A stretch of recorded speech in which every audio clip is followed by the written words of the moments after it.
intense pressure to put an end to the separation of families at the border. Critics insisting that taking children from their parents is un-American. So joining me now to discuss is Michael Higginbotham. He's a professor at the University of Baltimore School of Law. He's also the author of Ghosts of Jim Crow: Ending Racism in Post-Racial America.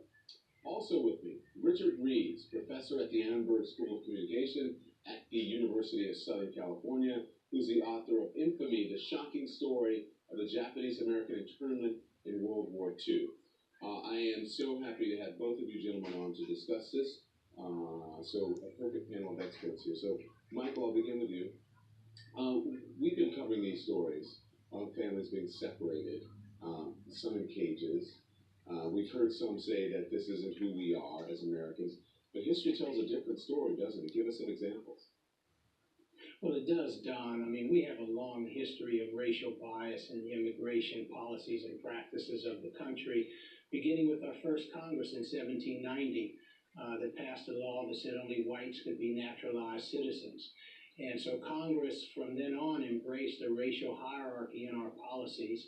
It defined who was white as prohibiting Africans and Asians and American Indians, but also prohibiting for a short period of time Southern Italians because they weren't white enough.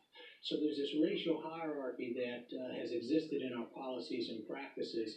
It also existed in presidential enforcement.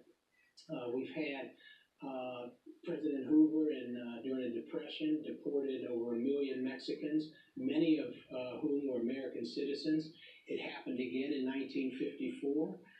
Operation Wetback, it was called by Congress, and they deported another 1 million Mexicans, many of whom were American citizens. So this has been going on for a long period of time. I thought it had changed, and I think many Americans look back at these practices as abhorrent and problematic, but it seems like President Trump has reaffirmed some of these practices with his recent approach on the border. So, Richard,